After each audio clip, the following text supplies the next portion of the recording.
2021년 봄 서울의 월세방에 살던 광고회사 팀장 지우 씨는 잠을 이루지 못했습니다. 침대 위에서 맥북 화면을 뚫어지게 바라보며 그녀는 부동산 커뮤니티의 제목에 넋을 잃고 있었습니다.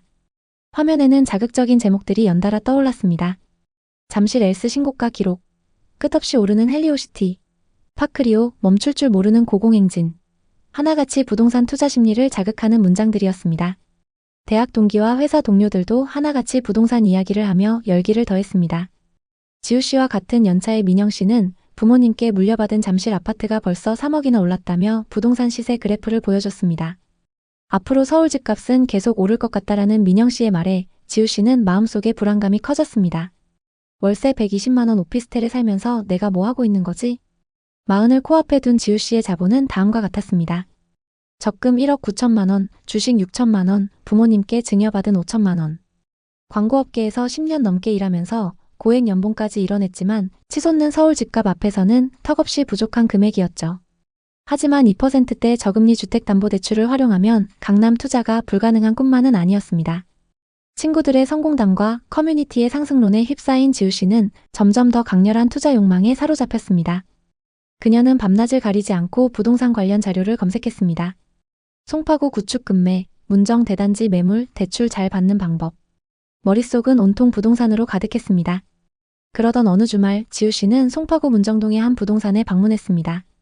네이버 부동산에서 봤던 매물을 실제로 보려고 찾아갔던 거죠. 인근에서 유일하게 15평 매물이 있었고 단지 규모도 1000세대를 넘었습니다. 중개사는 그녀를 보고 자신있게 말했습니다. 송파에 이 정도 금액으로 살 수 있는 아파트는 없어요. 지금 계약 안 하시면 몇 달 뒤엔 8억까지 올라 있을 거예요. 오래된 아파트였지만 관리가 잘 되어 있었고 무엇보다 깔끔하게 인테리어된 집 내부가 너무 마음에 들었습니다. 집 주인분이 얼마 전에 인테리어 하신 거라서 손볼 곳도 없어요. 바로 들어와서 사시면 됩니다. 지우 씨는 지인들과 온라인 커뮤니티에 지금 아니면 영원히 못 산다는 의견에 공감하면서 투자를 진행하기로 마음먹었습니다. 결국 매매가 7억에 문정동의 15평짜리 아파트를 계약했습니다. 1년 만에 1억 5천만 원이 오른 가격이었지만 앞으로 더 오를 거라는 확신이 있었습니다. 매매가 7억에 담보대출로 4억을 받아서 진행했습니다.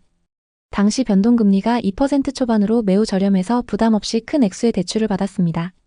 계약서를 쓰는 동안 손이 떨렸지만 서명을 마치고 나자 묘한 해방감이 밀려왔습니다.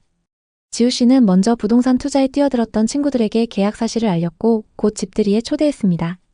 집에 놀러온 친구들의 반응은 폭발적이었죠.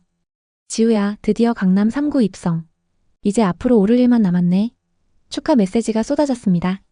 그녀는 자신이 마침내 성공한 사람들의 리그에 합류했다고 믿었습니다. 2021년 12월 이사한 지 3개월 만에 놀라운 일이 일어났습니다. 지우 씨가 산 아파트의 같은 면적이 7억 5천만 원에 거래되었습니다. 단번에 5천만 원 상승. 지우 씨는 회사 사무실에서 부동산 앱을 확인하며 입을 다물지 못했습니다. 이게 정말로 오르네. 그녀는 3개월 만에 5천만 원을 벌었다는 사실에 황홀했습니다. 월급 외에 자산이 이렇게 빨리 불어날 수 있다니 그전에는 상상하지 못했던 일이었습니다. 그 무렵 유튜브 알고리즘은 지우 씨를 부동산 콘텐츠의 세계로 끌어당겼습니다. 서울 송파 대출 당겨서라도 사라. 지금 안 사면 벼락거지 된다. 이런 제목의 영상이 끝없이 추천되었습니다. 전문가들은 하나같이 상승론을 이야기했습니다. 강남은 절대 안 떨어진다. 지우 씨는 그런 영상을 보며 만족감을 느꼈습니다. 그녀는 주택 청약 통장을 해지하고 그 돈으로 경매 강의를 신청했습니다. 청약? 이제 나한테 필요 없어. 난 이미 서울 아파트가 있으니까. 그녀는 이제 집을 단순한 주거지가 아닌 인생 성공의 상징으로 여겼습니다. 크리스마스 시즌 그녀는 지인들과의 모임에서 자신의 투자 성공담을 자랑스럽게 늘어놓았습니다.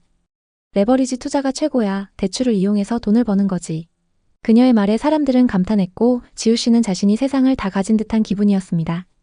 그러나 2023년 상황이 바뀌기 시작했습니다. 한국은행이 기준금리를 계속 올렸습니다. 지우 씨의 변동금리는 4.6%로 치솟았고 월 이자는 150만 원을 넘었습니다. 월급으로 감당이 가능했지만 생활비를 아껴가며 버텨야 했습니다.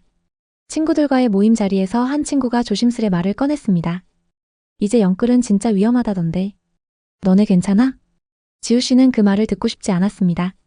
금리는 곧 내리겠지. 강남은 안 떨어져. 불안을 달래기 위해 그녀는 부동산 커뮤니티에서 긍정적인 글만 골라서 읽었습니다.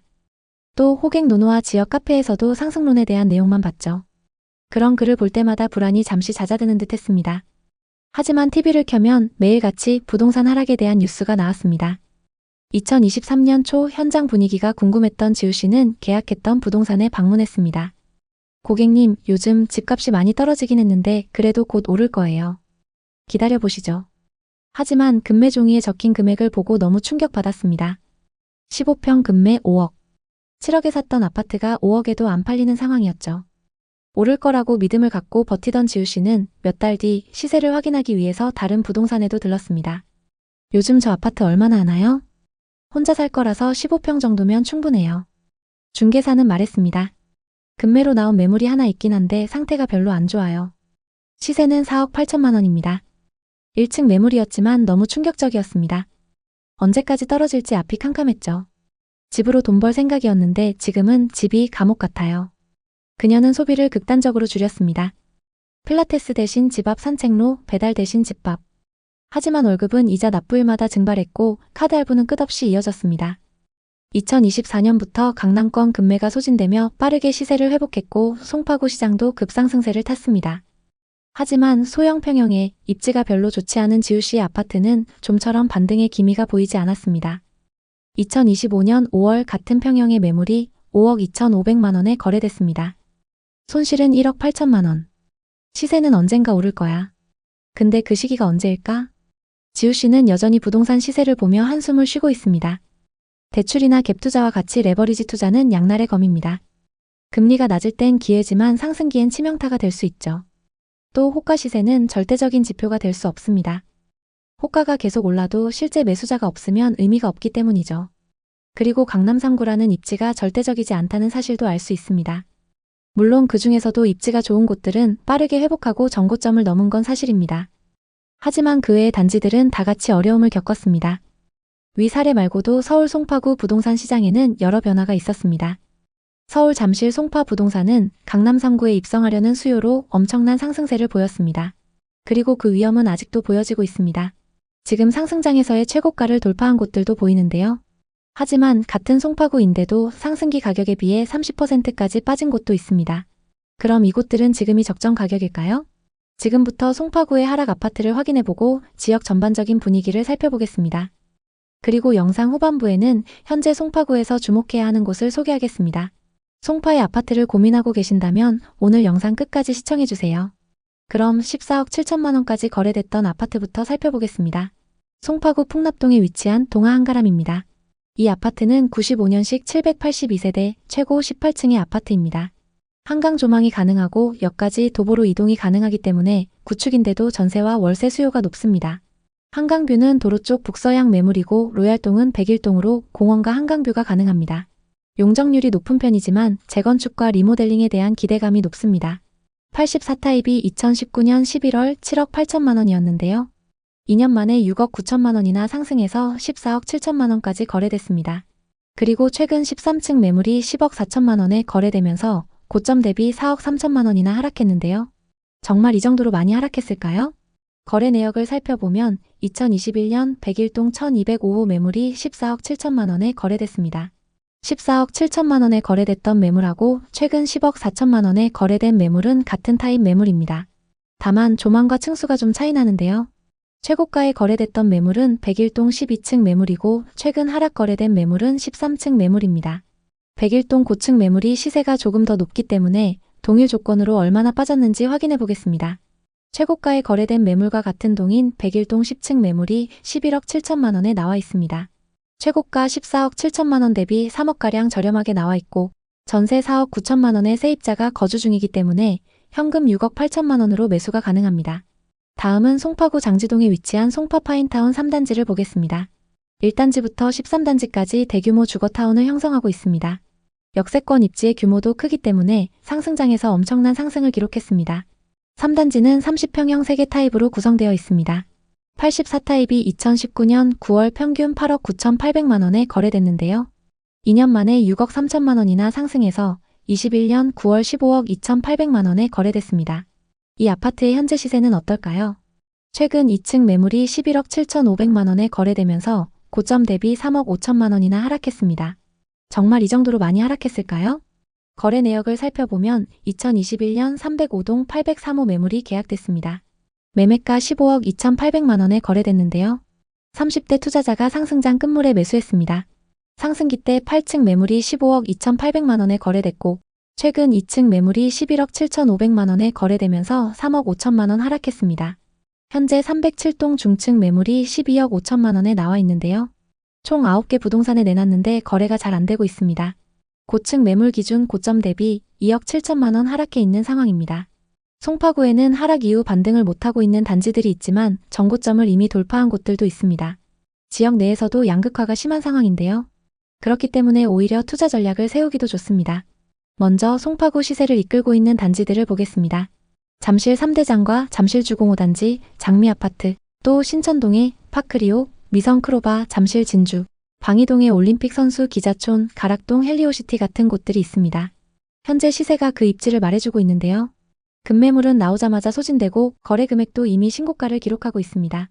거래가 활발한 파크리오와 헬리오시티의 시세를 살펴보겠습니다.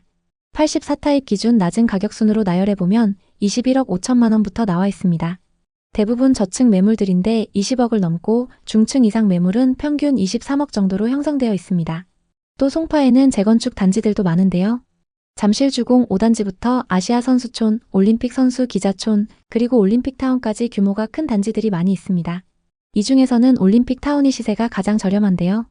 여기도 가장 저렴한 매물이 18억 중반을 넘습니다. 거래 현황을 쭉 살펴보면 하락장 이후에 계속적으로 상승해서 전고점까지 회복한 모습입니다. 송파에는 이렇게 시세가 높은 곳들이 있는 반면 빌라나 다가구 주택이 밀집되어 있는 지역도 있습니다. 문정역부터 장지역까지 이어지는 라인과 가락시장역부터 오금역까지 이어지는 라인입니다. 가까운 곳에 상권도 잘 형성되어 있고 교통이 편리하기 때문에 많은 분들이 선호하는 곳입니다. 이 지역은 청약을 노리거나 갭 투자를 준비하고 있는 분들이 많이 거주하는 곳입니다. 송파에는 앞서 살펴본 최상급지 아파트 단지들과 빌라 다가구 밀집 지역 외에 많은 분들이 관심 갖고 계신 곳들도 있습니다. 거여마천과 위례신도시, 또 장지동과 문정동 그리고 가락동의 구축, 마지막으로 방이역 주변 재건축입니다. 먼저 거여마천입니다. 송파 중심 생활권에서는 벗어나 있지만 괜찮은 가격대의 신축 단지가 들어서 있습니다. 이편한 세상 송파 파크센트럴과 송파 시그니처 롯데캐슬입니다. 다만 아직까진 인프라가 좀 부족한데요. 앞으로가 더 기대되는 곳입니다. 다음은 위례신도시로 자차로 서울 출퇴근하기 좋은 곳입니다. 물론 거주하시는 분들은 교통체증을 많이 얘기하시지만 이 정도 입지면 충분히 좋습니다. 20평대 아파트로는 송파 꿈의 그린과 송파 더 센트레가 있고 조금 더 큰 평형을 원하시면 위례 송파 푸르지오와 힐스테이트 송파 위례가 있습니다. 좀 더 송파 중심지랑 가까운 게 좋은 분들은 8호선 장지역 인근을 보시면 좋은데요. 송파 파인타운과 파크 아비오 푸르지오가 있습니다. 지하철역이 가깝다는 장점이 있고 가든파이브를 포함해서 주변 상업시설이 잘 형성되어 있습니다. 그 다음으로 많은 분들이 보시는 곳들이 가락동에 있는 가락 금호와 가락 쌍용입니다. 가격이 저렴한 건 아니지만 상대적으로 접근하기 좀 더 가볍기 때문에 많은 분들이 관심 갖고 계신 곳들인데요. 보통 파크리오와 헬리오시티로 갈아타기를 준비하시는 분들이 많이 선택하시는 곳입니다. 물론 실거주하기에도 괜찮은 입지입니다. 잠실 주공이나 장미아파트는 어렵지만 재건축에 투자하고 싶다 하시는 분들은 방이역 인근을 보시는데요. 대표적으로 방이동 대림과 현대아파트입니다. 물론 이 지역도 최저가가 17억 중반부터 시작해서 가격대가 높긴 합니다. 많은 분들이 송파에서 갈아타기로 생각하시는 곳은 헬리오시티와 파크리오, 좀 더 나가면 잠실 엘리트인데요. 요즘은 현금이 부족하더라도 대출 7억, 8억에서 10억은 기본이 돼버린 상황입니다. 많은 분들이 자산을 늘리기 위해서 계속 갈아타기 전략을 쓰고 계신데요. 그럼 지금 송파에서 주목해야 하는 곳은 어디일까요? 앞으로 오를 지역을 선점하고 싶다면 거여마천 재정비 촉진지구에 주목하시는 게 좋습니다. 지금은 노후 주거지역이지만 개발이 완료되는 시점에는 기존의 거여마천 이미지가 완전히 바뀌면서 새로운 시세를 형성할 걸로 보입니다. 거여마천 다음으로 주목하셔야 하는 곳은 장지동인데요.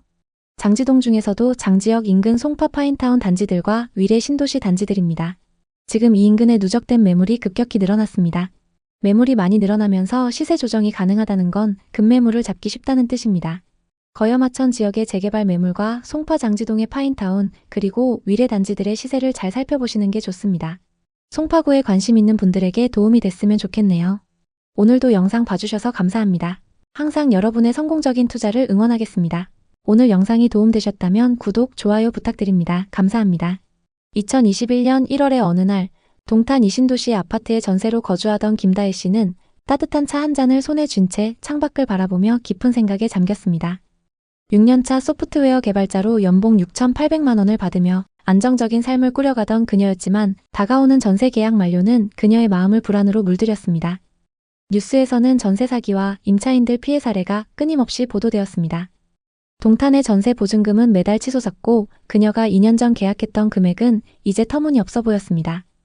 그녀는 책상 위 다이어리에 단호한 결심을 적었습니다. 올해 안에 꼭 내 집을 마련한다. 전세는 더 이상 안전지대가 아니다. 동탄은 그녀에게 단순한 주거지가 아니었습니다. 5년간 정든 이곳에서 그녀는 직장과 가까운 편리함, 호수공원의 산책로, 그리고 깨끗한 신도시 인프라를 즐겼습니다. 하지만 전세 시장의 불확실성은 그녀를 점점 더 압박했죠. 2021년 3월 동탄 이신도시의 부동산 시장은 무섭게 상승하고 있었습니다. 전세 금액이 몇 달 사이 수천만 원씩 급등하며 임차인들의 숨통을 조였습니다. 다혜 씨가 거주하던 아파트의 전세 보증금은 2억 9천만 원에서 3억 후반으로 치솟았습니다. 집주인은 재계약을 논의하며 3억 8천만 원을 요구했습니다. 추가로 필요한 돈은 모았던 현금과 대출로 마련할 수 있었지만 다혜 씨는 매일 고민했습니다. 이러다 계속 전세만 살게 되는 거 아닌가? 저 정도 금액이면 내 집을 마련하는 게. 그녀의 불안은 단순한 집 걱정이 아니었습니다. 동탄은 그녀가 5년간 정든 곳이고 이곳에서의 삶을 즐겼습니다. 하지만 전세 시장의 불확실성은 그녀를 점점 더 옥죄었죠. 그녀는 동료들과의 점심시간, 가족과의 전화통화에서도 부동산 이야기에 몰두했습니다. 당시 부동산 투자로 돈을 번 주변 사람들이 많았기 때문에 내 집 마련의 꿈이 더욱 커졌습니다. 또 유튜브와 부동산 카페는 매일같이 영끌 투자를 부추기는 콘텐츠로 넘쳐났습니다. 지금 사지 않으면 영원히 기회가 없다는 메시지가 그녀의 머릿속을 맴돌았습니다. GTX 호재, 반도체 산업 확장, 젊은 인구 증가 같은 호재는 동탄을 경기 남부의 대장으로 포장했습니다. 다혜 씨는 매일 밤 부동산 앱을 열어 시세를 확인하며 잠들었습니다. 그녀는 동탄의 아파트 가격이 오르는 것을 보며 매수를 하지 않으면 영원히 뒤처질 것 같은 불안에 휩싸였습니다. 친구들과의 모임에서도 동탄은 지금이 마지막 기회야, 이런 말이 오갔습니다. 특히 가장 친한 친구였던 수진 씨가 동탄에 신혼집을 마련하면서 이미 1억 이상 벌었다고 자랑했는데요. 그녀는 점점 더 강하게 매수 욕구에 사로잡혔습니다. 그러던 어느 날 다혜 씨는 유명 부동산 전문가의 강의를 듣게 됩니다. 전문가의 목소리는 자신감과 설득력으로 가득했습니다. 그는 동탄의 미래를 장밋빛으로 그리며 단언했죠. 동탄역 주변 84타입 아파트가 지금 10억, 3년 뒤에는 15억까지 갑니다. 지금 금리가 2%대인데 월 이자 얼마 안 됩니다. 집값이 오르면 그 이자쯤이야 문제없죠. 다혜 씨는 고개를 끄덕이며 그의 말에 빠져들었습니다. 그는 대출을 활용한 매수가 얼마나 쉬운지 그리고 동탄의 미래가 얼마나 밝은지를 강조했습니다. 이후 다혜 씨는 매수를 위해 매일 임장을 다니며 아파트를 골랐고 치밀하게 자금 계획을 짰습니다. 아파트는 동탄 이신도시 끝쪽에 기흥 IC 인근 22평 아파트로 선택했습니다. 입지가 조금 떨어지긴 했지만 평형과 금액이 합리적이었기 때문에 최적의 조건이었습니다. 매수 가격은 5억 4,900만 원. 6년차 개발자로 안정적인 수입을 얻고 있던 그녀는 기존의 보증금과 담보대출을 최대한 활용하기로 했습니다. 그녀는 여러 은행을 방문하며 대출 한도를 확인하고 신용대출과 주택담보대출의 조건을 꼼꼼히 비교했습니다. 몇 주에 걸친 상담 끝에 그녀는 최종 자금 계획을 세웠습니다. 이 중 자기 자본은 1억 5천만 원, 담보대출은 3억 4,900만 원, 그리고 모자란 돈 5천만 원은 부모님께 증여받았습니다. 이를 통해 그녀는 2019년식 22평형 아파트를 매수할 수 있었습니다. 매달 갚아야 할 이자는 주담대 64만 원이었습니다. 이 금액은 그녀의 월급에서 적은 비중을 차지했기 때문에 상승장의 열기 속에서 그녀는 이 정도는 감당할 수 있다고 생각했습니다. 2021년 중순 다혜 씨는 계약서에 사인했습니다. 잔금을 치르는 날 부동산 중개인은 따뜻한 미소로 그녀를 맞았습니다. 축하드립니다, 고객님. 이제 집주인이에요. 동탄은 앞으로 더 오를 거예요. 좋은 선택하셨어요. 다혜 씨는 떨리는 손으로 이체 버튼을 눌렀습니다. 전 재산이 빠져나가는 순간 그녀의 심장은 쿵쾅거렸습니다. 하지만 그 순간의 불안은 곧 기대감으로 덮였습니다. 집주인이 됐다는 사실, 그리고 동탄의 밝은 미래를 상상하며 그녀는 미소 지었습니다. 새 집에 이사하는 순간 그녀는 새로운 삶이 시작될 것이라 믿었습니다. 그녀는 집에 돌아와 가족에게 전화를 걸어 기쁜 소식을 전했습니다. 드디어 내 집이 생겼어. 그녀의 목소리에는 설렘과 기대가 가득했죠. 매수 후 몇 달 동탄 부동산 시장은 거침없이 상승했습니다. 매수한 지 몇 개월 만에 같은 아파트 22평이 6억까지 올랐습니다. 다혜 씨는 올라가는 시세를 볼 때마다 가슴이 뛰었습니다. 내가 5억 4,900만 원에 샀는데 지금 6억이라니. 벌써 5천만 원이나 벌었네. 그녀는 매일 아침 부동산 앱을 열어 시세를 확인했습니다. 같은 단지의 호가가 올라갈 때마다 그녀는 자신의 선택이 옳았음을 확신했죠. 친구들과의 모임에서도 그녀는 부동산 이야기를 꺼내며 미소 지었습니다.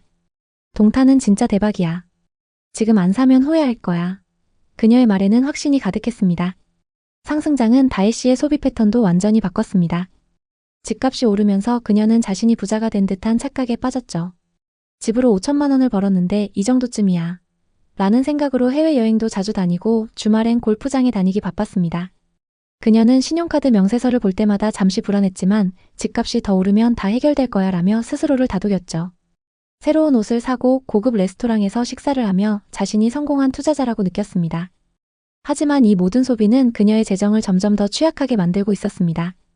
2022년 말부터 금리가 급등했고 다혜 씨가 받은 변동금리 주택담보대출의 이자도 덩달아 치솟았습니다. 주담대 금리는 4.73%로 뛰었고 월 이자는 137만 원으로 늘었습니다. 매달 나가는 이자와 관리비, 각종 카드값은 그녀의 생활을 어렵게 만들었습니다. 외식과 쇼핑은커녕 기본적인 생활비를 유지하기도 버거워졌습니다. 2023년 동탄 부동산 시장은 완전히 얼어붙었습니다.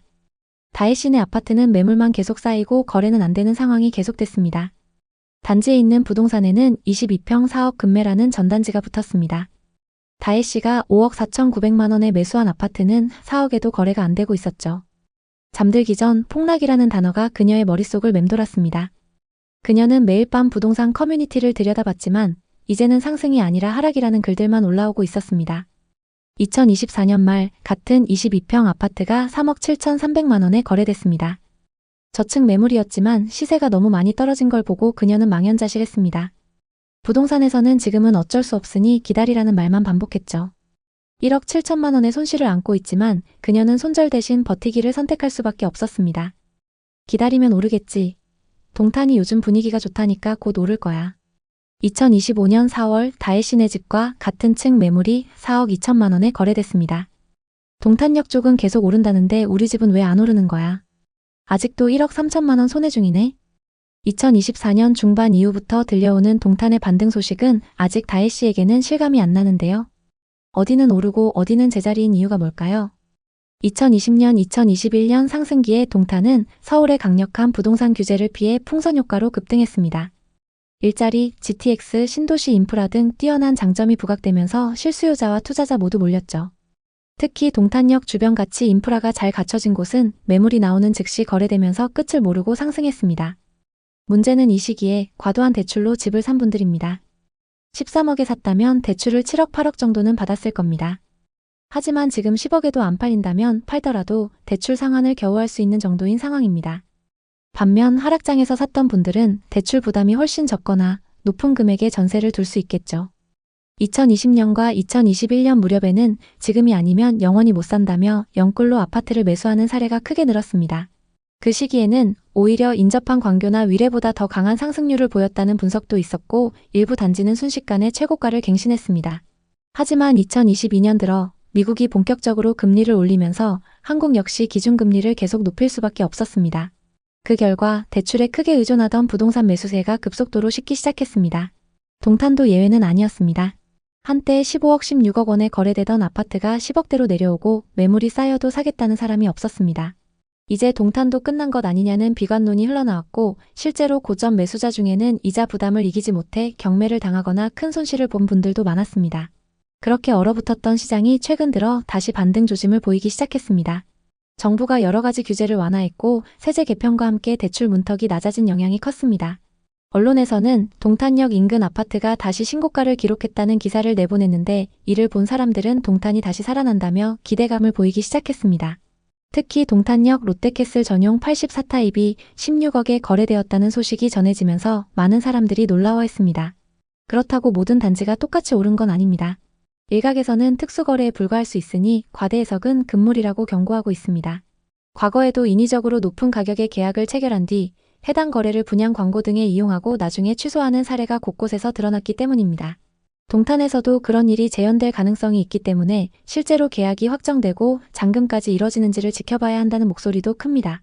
그럼에도 불구하고 시장이 꿈틀대기 시작하면 사람들은 자연스럽게 혹시 더 오르지 않을까 하는 기대를 품습니다. 2030 세대 중에는 규제 풀렸을 때 빨리 사야 한다며 성급하게 움직이는 분들도 계시다고 합니다. 이들을 두고 한 부동산 전문가는 이미 2021년에 영끌로 샀다가 2022년 금리 인상으로 크게 당했던 분들이 많았는데 불과 2, 3년 만에 비슷한 움직임이 반복되는 것 같아 조마조마하다고 말했습니다. 대출 이자 부담이 여전히 큰 상황에 무리하게 집을 사면 또다시 문제가 생길 수 있다는 지적입니다. 광교와 비교해보면 상황은 더 복잡해집니다. 광교 중흥 S클래스 같은 대장 아파트가 호수를 끼고 초고가를 찍었지만 지금은 상가 공실이 많아 실제 경기는 죽어있는데 집값만 비싸다는 비판을 받고 있습니다. 아무리 지역이 좋아 보여도 대출을 과도하게 받아 집을 매수한 이들이 결국 이자를 갚느라 소비를 줄이게 되면 상권이 활성화되기 어렵다는 논리입니다. 동탄도 많은 가구가 대출을 끼고 매수한 것으로 알려져 있어 이런 악순환이 재현될 가능성을 배제할 수 없습니다. 그렇다고 동탄이 그냥 거품이 잔뜩 낀 지역이라고만 치부하기에는 GTX 계통과 반도체 산업이라는 대형 호재가 실제로 존재합니다. 동탄 주민들 중에는 호재가 크니까 2, 3년 뒤면 수도권 남부 대장으로 자리 잡을 거라고 자신 있게 말하는 분들도 많습니다.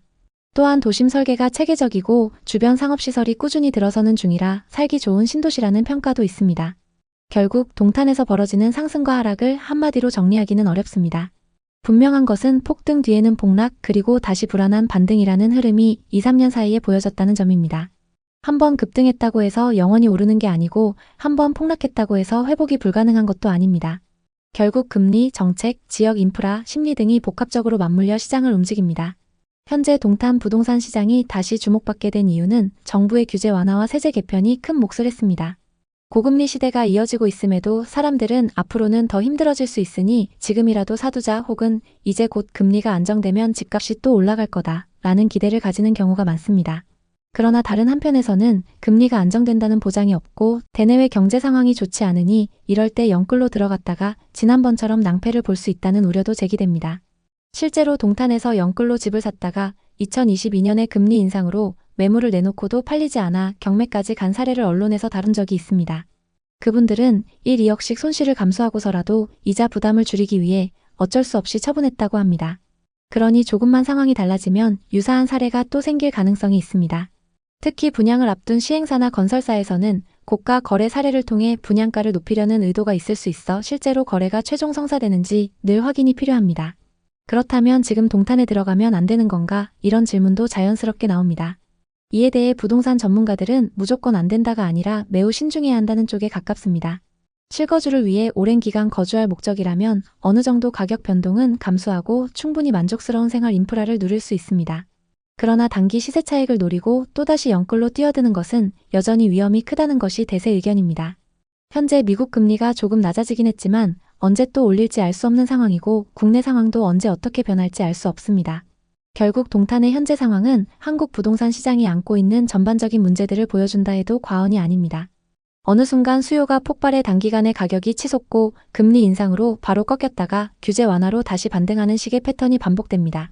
이런 환경에서 중요한 것은 오를 때 무조건 올인하기보다 위험을 인식하고 대비하는 자세입니다. 지금처럼 대외 여건이 불안정한 시기에는 혹시 모를 하락장에 대비해 대출을 줄이고 자본을 늘려나가는 게 현명합니다.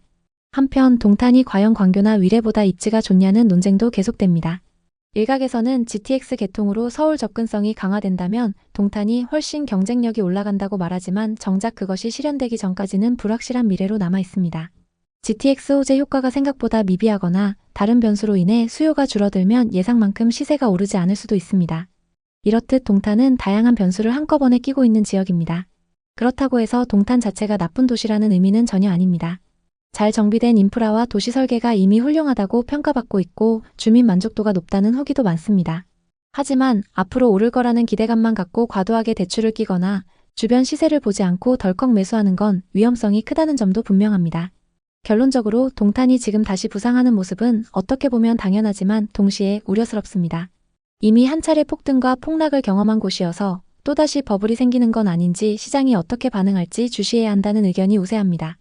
어느 부동산 관계자는 주변에서 한두 건 고가 거래가 나오면 전체 시세가 다 오른 것처럼 호도되는 경우가 많다고 말합니다. 그러나 부동산이란 한두 건으로 모든 것을 일반화하기 어렵습니다. 확정된 거래인지 취소 가능성은 없는지 주변 매물은 어떻게 움직이는지를 꼼꼼히 봐야 합니다. 부동산은 어느 누구도 속단하기 어렵고 특히 동탄처럼 짧은 기간의 폭등과 폭락을 모두 맛본 곳이라면 더욱 그렇습니다. 지금은 무엇보다도 차분한 시각과 정확한 정보를 토대로 무리한 영끌을 피하면서 자신의 재무 상황에 맞는 선택을 하는 것이 바람직해 보입니다. 동탄 부동산에 관심 있는 분들에게 도움이 됐으면 좋겠네요. 오늘도 영상 봐주셔서 감사합니다. 항상 여러분의 성공적인 투자를 응원하겠습니다. 오늘 영상이 도움되셨다면 구독, 좋아요 부탁드립니다. 감사합니다. 2021년 청주의 33평 아파트에 30대 부부인 이상호, 김수연 씨가 살고 있었습니다. 방 3개, 욕실 2개가 있는 이 집은 전세로 계약한 곳으로 전세금은 2억 5천만 원이었습니다. 그 당시 부부의 마음속에는 묘한 불안감이 자리 잡기 시작했습니다. 부부 동반 모임 자리에서 들려오는 부동산 투자 성공담, 특히 분양권이나 아파트 갭 투자로 큰돈을 번 사례들은 그들의 마음을 점점 더 흔들었습니다. 얼마 안 들어갔는데 수익률이 대박이야. 너네도 하나 사. 다들 집 한 채로 인생을 바꿨는데 우리만 이렇게 저축하고 있을 순 없지. 부부는 점점 강하게 확신하기 시작했습니다. 이제 단순히 월급을 모으는 삶에서 벗어나 자산이 돈을 벌어다주는 새로운 방식으로 바뀌어야 한다고 믿었습니다. 상호 씨와 그의 아내는 점점 부동산 투자의 꿈에 사로잡혔습니다. 부부는 매일 저녁 퇴근 후 소파에 나란히 앉아 유튜브를 켜고 부동산 채널을 보며 시간을 보냈습니다. 화면 속 전문가들은 청주시의 미래를 장밋빛으로 그리며 지금이 기회입니다 라고 했죠. 뉴스와 온라인 커뮤니티는 부동산 폭등 같은 헤드라인으로 거의 도배가 됐습니다. 청주시는 개발 호재가 끊이지 않는 곳이었고 일자리와 도심 개발로 많이 주목받았습니다. 부부는 부동산에 대해 깊이 공부하며 꿈을 키워갔습니다. 상호 씨는 이러다 우리만 뒤처지는 거 아니냐며 열정적으로 투자 기회를 찾았고 아내 수연 씨는 신중했지만 점점 남편에게 설득당하기 시작했습니다. 그러던 중 전세 계약 만기가 다가왔고 부동산에 방문했습니다. 중개사에게 시세를 물어보고 부부는 큰 고민에 빠졌는데요. 전세 시세가 너무 올라서 매매 가격과 큰 차이가 안 났기 때문입니다. 당시 살고 있던 아파트의 33평 매매 시세는 5억 2천만 원, 전세 시세가 4억이었습니다. 부부는 모아둔 현금과 대출을 합치면 전세를 구할 수 있었지만 여기서 고민이 시작되었습니다. 청주는 앞으로도 개발이 계속될 것이고 집값도 오를 텐데 전세와 매매 가격 차이가 1억 2천만 원밖에 안 나면 지금 사는 게 좋을 것 같았죠. 중개사는 말했습니다. 이 돈 주고 전세 사시는 것보단 매매로 사두시면 돈도 벌고 좋죠. 이번 기회에 내 집 마련하시죠. 아내 수연 씨는 집을 사본 경험이 없어 망설였습니다. 혹시 지금 너무 비싼 거 아니야? 그녀는 조심스럽게 물었지만 상호 씨는 단호했습니다. 지금 안 사면 우리만 바보 되는 거야. 청주는 절대로 망할 리 없어. 그는 확신에 가득 찼습니다. 부부는 밤늦게까지 이야기를 나누며 계획을 세웠고 결국 큰 결정을 내렸습니다. 전세를 구하는 대신 내 집 마련에 도전하기로 한 것입니다. 그들의 자산은 현금 1억 4천만 원, 신용대출 2천만 원, 그리고 부모님께 받은 3천만 원으로 총 1억 9천만 원이었습니다. 이 돈을 바탕으로 부부는 전세로 거주하던 청주시 청원구의 아파트를 매수하기로 했습니다. 매매가는 5억 2천만 원. 모자란 3억 3천만 원은 담보대출로 충당하기로 했습니다. 서류를 준비하고 계약서를 쓰는 날 수연 씨는 손이 떨렸지만 상호 씨는 미소를 지으며 이제 우리도 집주인이야 라며 이제 자기만 믿으라고 했습니다. 2021년 말 그들의 기대는 현실이 되는 듯 했습니다. 매수한 아파트의 시세는 5억 5천만 원을 돌파했고 호가는 6억 심지어 7억까지 치솟았습니다. 부부는 8억까지 오르면 팔기로 하고 행복한 나날을 보냈습니다. 그들은 아이를 위한 학군 좋은 동네로 이사하거나 남은 돈으로 부동산 투자를 하나 더 해볼 계획을 세웠습니다. 모든 것이 완벽해 보였습니다. 하지만 2022년 중순부터 청주시 부동산 시장에 먹구름이 들이우기 시작했습니다. 정부의 대출 규제와 금리 인상이 이어지며 시장이 급격히 얼어붙었습니다. 한때 하늘을 찌를 듯했던 집값은 순식간에 곤두박질 쳤습니다. 아파트의 매물은 쌓여갔고 가격은 4억 원, 급기야 3억 5천만 원까지 떨어졌습니다. 5억 7천만 원에 샀던 집이 2억 이상 하락한 것입니다. 설상가상으로 담보대출 금리는 2.1%에서 5.1%로 2배 이상 뛰었고 원금을 제외한 이자만 월 140만 원이 나가게 되었습니다. 매달 빠져나가는 이자는 부부의 통장을 쥐어짜는 듯 했습니다. 집값이라도 오르면 기분 좋게 이자를 감당할 텐데 부부는 점점 대화가 줄어들었습니다. 한때 행복한 공간이었던 아파트는 이제 무거운 짐이 되었습니다. 이웃들 사이에서도 비슷한 이야기가 들려왔습니다. 청주시에서 영끌로 집을 샀던 많은 이들이 손실을 감당하며 한숨을 쉬고 있었습니다. 2025년 현재 청주시 부동산 시장은 그 암울했던 시기를 지나 약간의 회복세를 보이고 있습니다. 부부의 아파트 시세는 4억 1천만 원까지 올랐지만 여전히 매입했던 5억 7천만 원에는 한참 못 미칩니다. 1억 5천만 원 이상의 손실을 안고 있는 부부는 여전히 이자를 갚으며 버티고 있습니다. 청주에서 과연 무슨 일이 있었던 걸까요? 청주 부동산 시장은 지방광역시를 통틀어서 가장 많이 상승한 지역으로 꼽히는데요. 2019년부터 시작된 상승세는 2021년 말까지 이어졌습니다. 특히 2020년 상반기에는 청주시의 매매가가 급등하면서 청주 부동산 시장은 많은 사람들의 관심을 끌었습니다. 그러나 2022년을 기점으로 시세가 하락하기 시작했고 이 하락세는 금리 인상과 경제 불확실성의 영향을 받았습니다. 실제로 청주 아파트 매매가는 2021년 2월 최고가를 기록했으며 이후 약 1년 반 동안 30%가량 하락한 것으로 나타났습니다. 예를 들어 흥덕구의 주요 아파트들은 2021년 초 평균 7억 원에서 7억 5천만 원을 기록했으나 2021년 말에는 약 6억 원대로 거래되었습니다. 이는 금리 인상과 같은 경제적인 불안정 요소가 부동산 시장에 미친 직접적인 영향으로 분석됩니다. 또한 금리 인상과 대출 규제 강화가 청주 시장에 미친 영향은 특히 두드러집니다.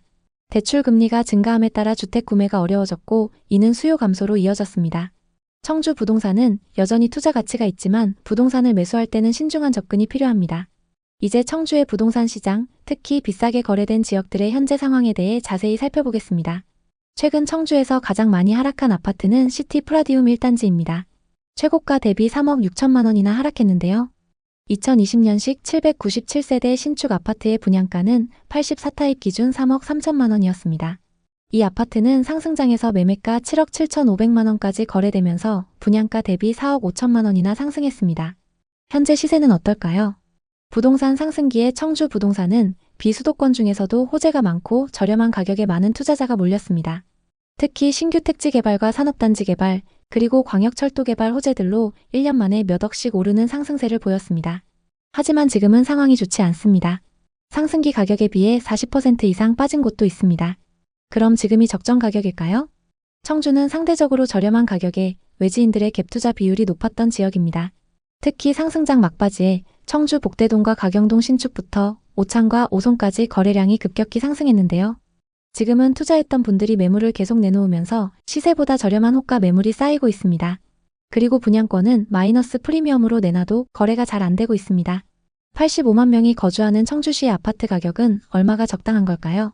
오늘은 청주의 부동산 지표를 분석해보고 현재 아파트 시세가 적당한지 앞으로 더 떨어질지 같이 확인해 보겠습니다. 먼저 7억 9천5백만 원까지 거래됐던 오송의 아파트부터 보겠습니다. 흥덕구 오송읍 연재리에 위치한 오송 1대4임입니다. 이 아파트는 2010년식 402세대 최고 28층입니다.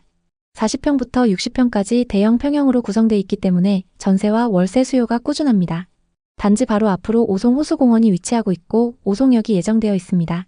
132타입의 가격 흐름을 보겠습니다.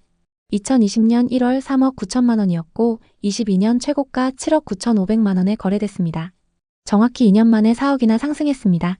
이 아파트의 현재 시세는 어떨까요? 최근 26층 매물이 6억 1천만 원에 거래되면서 고점 대비 23% 하락했는데요.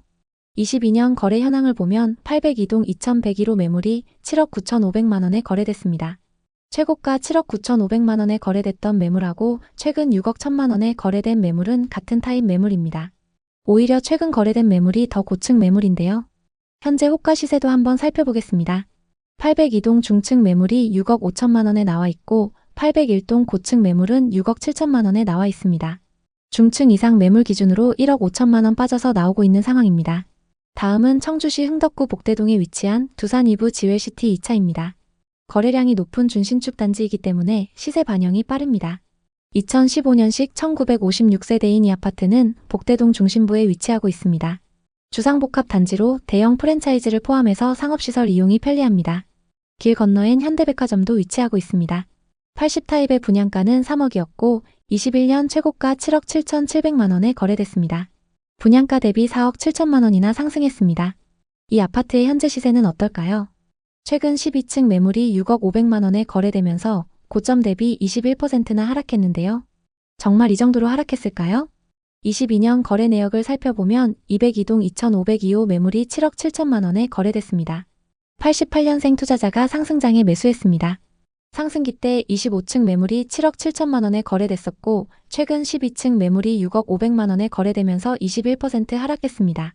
최고가에 거래됐던 매물은 25층 고층 매물인데 최근 거래된 매물은 12층으로 중층 매물입니다. 고층 매물 호가 시세로 고점 대비 얼마나 빠졌는지 확인해 보겠습니다. 204동 30층 매물은 6억 4,500만 원, 208동 32층 매물이 6억 5천만 원에 나와 있습니다. 고층 매물 기준 1억 2천만 원 하락해 있는 상황입니다. 다음은 청주의 분양 아파트 분위기를 살펴보겠습니다. 현재 분양권 시세는 어떨까요? 청주 오송에 위치한 오송역 힐스테이트입니다. 지역주택조합 단지로 59타입 기준 조합원 분양가가 3억 중반선에 공급됐는데요. 현재 분양권 시세는 어떨까요? 현재 매매로 나와 있는 매물 중에는 마이너스 3천만 원까지 떨어져서 나오는 마피 매물도 있습니다. 현재 마이너스 P가 가장 크게 붙은 매물은 114동 저층 매물인데요. 분양가 3억 3,090만 원에서 3천만 원이 떨어져서 나와 있습니다. 이 아파트의 입주는 26년 하반기로 예정되어 있습니다. 다음은 최고 경쟁률 60대 1을 넘었던 월명공원 한라비발디 온더파크입니다. 84타입 평균 분양가는 4억이었습니다. 이 아파트는 874세대로 26년 상반기 입주 예정입니다. 현재 분양가보다 비싸게 나온 매물도 있고 마피가 붙어서 싸게 나온 매물도 있습니다. 그중 101동 13층 매물은 분양가 3억 9,890만 원에서 마피 1,500만 원이 붙어서 나와 있습니다. 입주 시기가 가까워지면서 프리미엄 금액이 어떻게 변하는지 지켜보시는 게 좋습니다. 다음은 미분양 매물 현황입니다. 청주에는 2020년부터 누적된 미분양 매물이 없었습니다. 2024년 상반기에 증가했지만 적정 수준을 유지했고 현재도 마찬가지입니다. 그럼 공급은 어떨까요? 청주에는 지금까지 수요에 비해서 공급 물량이 많았습니다. 특히 2023년과 24년에 수요보다 2배 많은 신축 아파트가 공급됐는데요. 2026년과 27년에도 많은 공급 물량이 예정되어 있기 때문에 구축 전세 가격이 흔들릴 가능성이 있습니다. 전세와 매매 가격 지수를 살펴보면 청주 모든 지역에서 전세 가격 상승폭이 눈에 띄는데요. 매매 지수는 하락과 보합세가 계속되면서 좀처럼 반등의 기미가 안 보이지만 전세 지수는 매매 지수와 다르게 그 상승폭이 계속 커지고 있습니다. 가격을 점차 회복하고 있는 신축 아파트들의 영향이 큰 상황입니다. 지역에서 상급지 아파트들이 상승세를 타게 되면 그 다음 입지도 자극받을 수 있는데요. 지금 청주에는 시세보다 저렴한 급매물도 나오고 있습니다. 신형 지웰시티 1차와 청주 하트리움 리버파크를 보겠습니다. 현재 고층 매물 중에서 시세보다 저렴하게 나온 매물이 있습니다. 흥덕구 복대동 지웰시티 1차 99타입은 최근 거래 금액이 6억 1천만 원에서 6억 5천만 원입니다.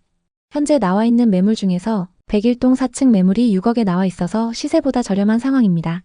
특히 이 매물은 남동향 매물이고 16개 부동산에 내놨습니다. 보통 이런 경우 급매이기 때문에 호가 시세에서 금액 조율이 가능할 수 있습니다. 그리고 현재 임차인이 보증금 6천만 원, 월세 150만 원에 거주 중이기 때문에 월세를 끼고 투자가 가능합니다. 다음은 상당구 방서동에 위치한 청주 하트리움 리버파크입니다. 이 아파트의 84타입은 최근 거래 금액이 3억 7,500만 원에서 3억 9,500만 원입니다. 현재 105동 4층 매물이 3억 6,500만 원에 나와 있습니다. 현재 35개 부동산에 매물을 내놨고 공실인 상황입니다. 이 매물도 급매일 확률이 높기 때문에 호가에서 금액 조율이 가능할 수 있습니다. 지금 청주의 아파트를 보고 계신다면 앞서 소개해드린 매물들도 같이 검토해보시면 좋을 것 같습니다.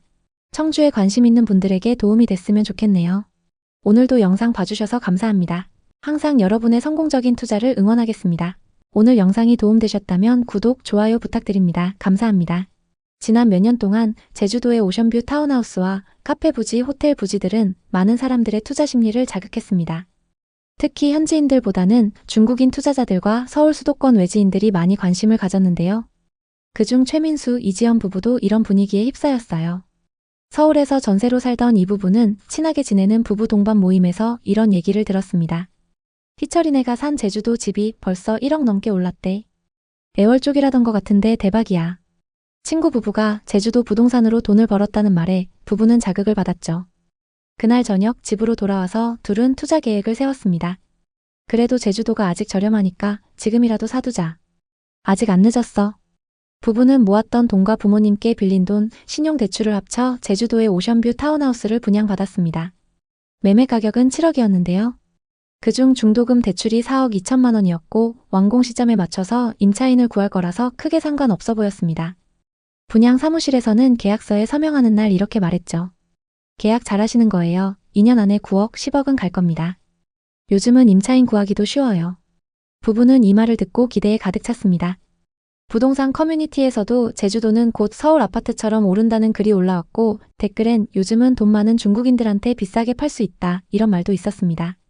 하지만 점점 예상치 못한 방향으로 흘러갔습니다. 2022년 이후 금리 인상으로 이자가 2배 넘게 오르면서 중도금 대출 이자만 월 175만 원으로 뛰었어요. 원래 처음 계약했을 때는 70만 원 정도밖에 안 나갔는데 갑자기 100만 원 이상의 추가 지출이 생긴 거죠. 갑작스럽게 늘어난 이자에 부부는 당황했습니다. 하지만 제주도 타운하우스 인근 부동산들을 찾아가 봐도 분위기는 좋았습니다. 고객님, 어차피 오션뷰 타운하우스는 오를 거고 요즘 집 알아보러 다니는 손님들도 꽤 많아요. 문제는 이후 제주도 부동산 가격이 계속 하락했다는 겁니다. 심지어 계약한 곳 바로 옆집이 23년 초 5억 초반에 거래가 됐는데요. 7억에 계약한 부부의 자산은 순식간에 2억가량 줄어들었습니다.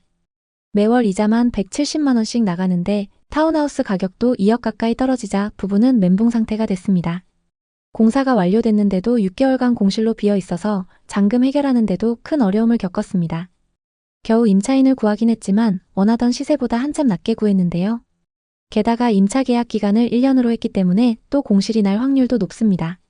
그 집에서 오래 살길 바라면서 기도하고 있다고 하는데요. 현재 동일한 타입 타운하우스의 호가 시세는 5억 후반에 나와 있습니다. 가격이 많이 떨어져서 팔 수도 없는 상황입니다. 이 사례 말고도 제주도에는 많은 투자 실패 사례가 있습니다. 대체 무슨 일이 일어나고 있는 걸까요? 전반적인 분위기와 또 다른 하락 사례들을 하나씩 살펴보겠습니다.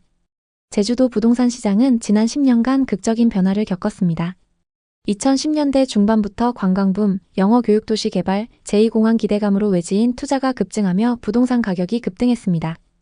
특히 2019년 이후 제주 아파트 매매 지수는 급상승을 기록했으며 2021년에는 오션뷰 타운하우스와 공항 근처의 아파트가 10억을 가뿐히 넘었습니다. 외지인 거래는 2021년 1000건을 넘으면서 정점을 찍었습니다. 그러나 2022년부터 고금리와 수요 감소로 시장은 급락했습니다. 2024년 거래량은 전년 대비 35% 감소, 평균 가격은 10% 하락하며 침체가 심화되었습니다. 제주도 부동산 시장의 침체는 여러 구체적인 사례를 통해 확인할 수 있습니다. 다음은 최근의 대표적인 하락 사례들입니다. 한경면에 위치한 입주 4년차 아파트는 2025년 기준 48가구가 공실로 남아 있습니다. 총 99가구 중 거의 절반 가까운 수준인데요. 이 단지는 2021년 분양 당시 전용 84타입 기준 7억대의 고분양가로 외지인 투자자들을 끌어들였으나 고금리와 수요 감소로 인해 매매와 임대 모두 어려움을 겪고 있습니다. 현재 해당 단지의 매매가는 분양가 대비 약 20-30% 하락한 5억대에 거래되고 있습니다. 또 2025년 2월 입주를 시작한 에어릅의 한 아파트는 전체 세대의 60%가 비어있는 상태입니다. 이 단지의 분양가는 전용 84타입 기준 8억에 달했으나 현재 매물은 6억대까지 하락했음에도 거래가 거의 이루어지지 않고 있습니다. 외지인 세컨드하우스 수요를 기대했으나 투자 심리 위축으로 공실률이 치솟은 대표적인 사례입니다. 서귀포의 상황도 비슷한데요. 대정읍은 제주 영어 교육도시와 가까워 한때 외지인 투자로 호황을 누렸습니다. 하지만 2023년 이후 거래가 급감하며 2021년 10억대에 분양된 타운하우스가 현재 6-7억대의 매물로 나와 있습니다. 일부 급매물은 분양가 대비 40% 이상 하락한 가격의 매물로 나와 있으나 여전히 매수자를 찾기 어려운 상황입니다.